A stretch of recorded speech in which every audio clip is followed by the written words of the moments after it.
one item on our to-do list, the NDAA. Unfortunately, Senate Republicans, after blocking votes on 19 amendments that were agreed to by the chair and ranking member, blocked the Senate. Now, let me give you a little bit of detail here, because I find that sometimes that's left out. Oh, the bill was defeated, they're all fighting.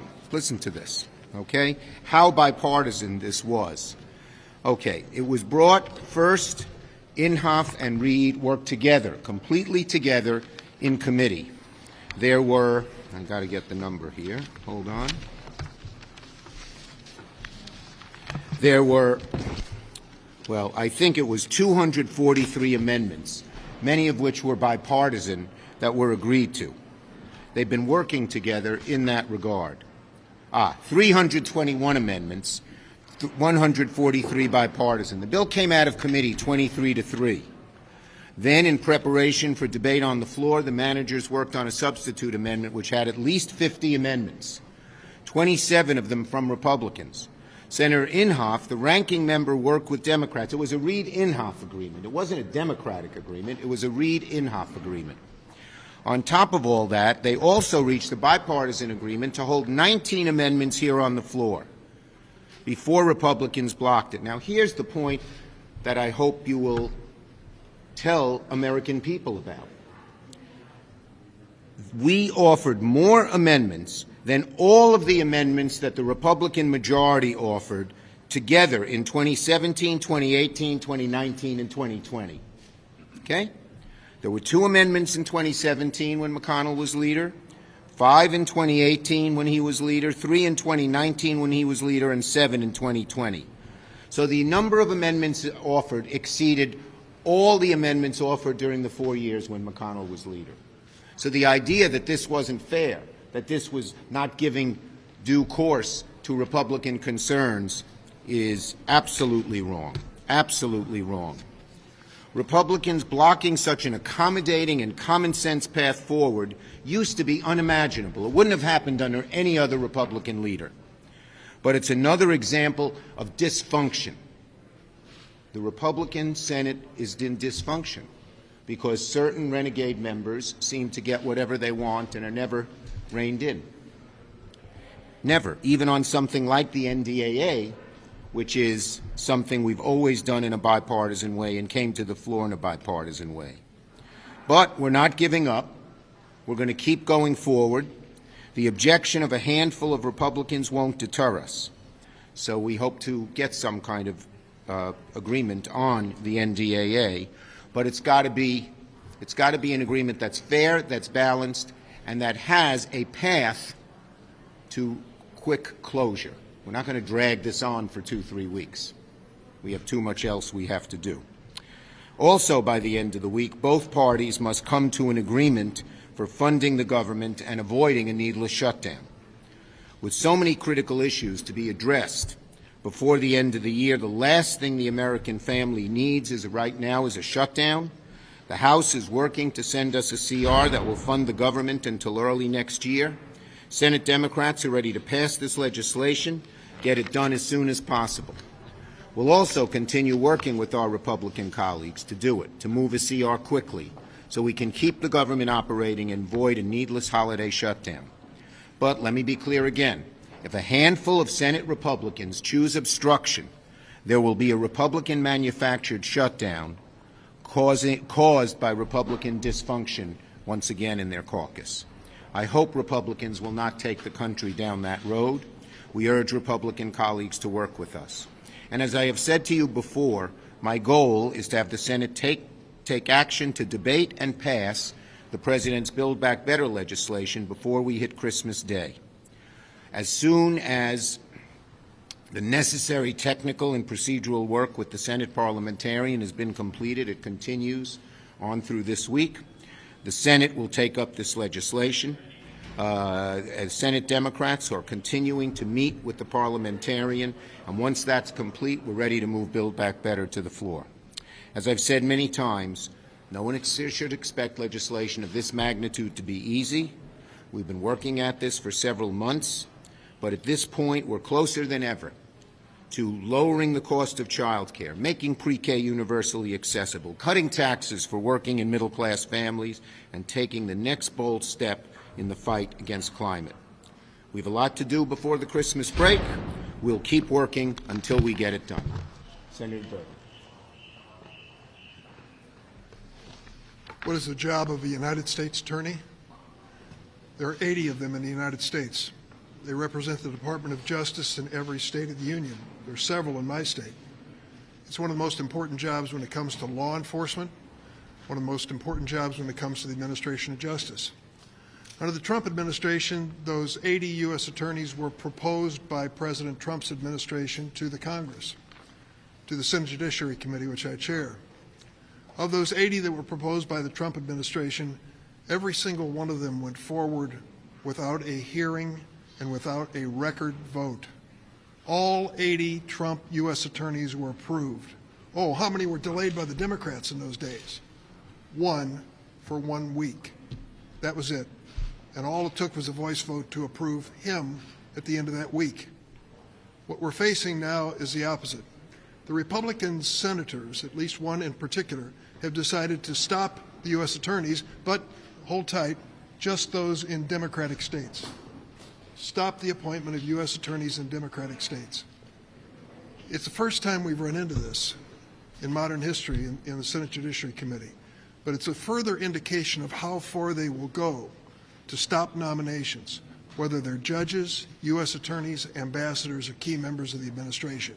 And that is what we are facing. The Senate cannot exist without mutual respect and some level of cooperation.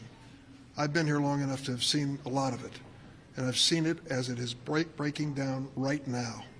The question you've asked, all of you have asked me one way or another, and asked everyone else, when are you going to finish your business? When are you going to get down and work together and get this done? Well, we're trying, and we have to. We do need a CR. It's been 10 years since we've had an ordinary appropriations process. Bills come to the floor. Anybody here remember the good old days when you actually had an appropriation bill on the floor? Hasn't been one in the Senate for at least 10 years. Now we're facing a CR just to keep the lights on the federal government during the Christmas season. To get it done, we need the cooperation of the other side, a bipartisan effect. And when it comes to the debt ceiling, need I add that 80 or 90% of this debt ceiling is about debt incurred under the previous President Donald R. Trump? And the Republicans refused to even step up to vote for a debt ceiling extension on appropriations they voted for their president. That's what we're up against. So it's fair for you to ask about the results here, but it's also important, if not essential, that you tell the whole story. We are prepared to act to finish the National Defense Administration Authorization Act, as well as the debt ceiling, as well as the CR, and we know we bear the burden on the reconciliation bill as well. But let's tell the whole story about one party that is trying to get something done and another party that is not even reaching the historical level of cooperation necessary. Senator Murray. Thank you. You know, even after the great progress we've already made for families this year in the American Rescue Plan, we got shots in arms, we helped schools reopen safely, helped our small businesses, and of course the bipartisan infrastructure bill to continue our economic recovery by upgrading our ports and our roads and our bridges and easing pressure on supply chains. We still have a pretty busy month ahead of us, as you all know, and families are counting on us to fight this pandemic with everything we have, especially now as we learn more about the new Omicron variant, which has made it more important than ever for people to get themselves vaccinated, get their kids vaccinated, and get their booster shots ahead of the holidays. They are counting on us to continue building on the strong economic recovery we've seen so far with the policies that put more money back into their pockets. And they're counting on us to protect their abortion rights and make sure people can get reproductive health care. And they're counting on us to pass the policies we've been fighting for so hard in the Build Back Better, to lower costs and build our economy back and get people back to work.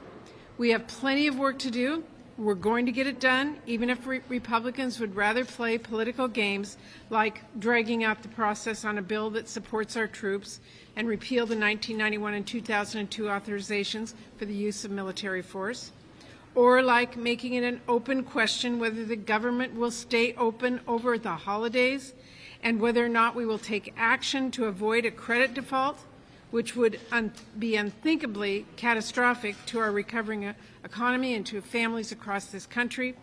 Republicans may be focused on these political games, but the American people, they are focused on realities like why it is so hard to get child care, whether or not they can afford their prescriptions, and how we can stay safe and continue the progress we've made coming back from this pandemic. So are Democrats. That's what we're focused on. We may have a lot to do, especially after Republicans spent so long doing so little, but we are going to get it done. Thank you. Thank you, Senator Stabenow. Well, as we know, this is 11 months into new Democratic majority and a new president.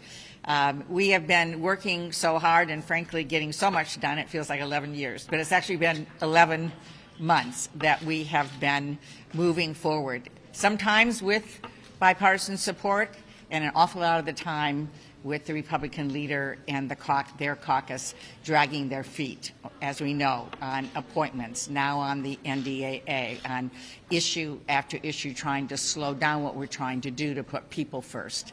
But it's been 11 months of putting people first, not just the wealthy and the well-connected in this country, but all Americans, from the American Rescue Plan that has saved hundreds of thousands of lives and put money in people's pockets and allowed them to survive, and small businesses to survive, and schools to begin to open safely, to an Innovation Act that was bipartisan, to an infrastructure bill that was bipartisan, and now to the rest of the story we're going to get done by the end of the year, which is addressing the costs that people feel that really keep them up at night, and they've kept them up for a long time, like prescription drugs.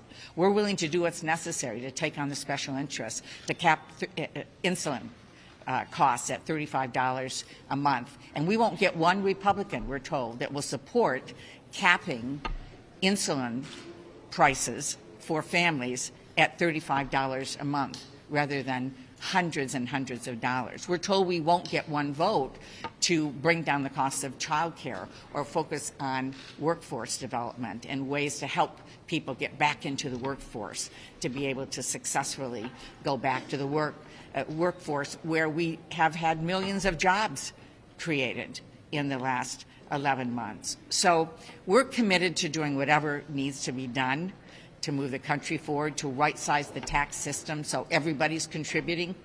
Everybody is contributing to America, using those funds to lower costs and invest in the future for our children. That's what we're about. With or without the Republicans' help this last month, we're going to get things done that make a difference in people's lives, and that's what we're committed to. Thanks, Senator Stabenow. Manu.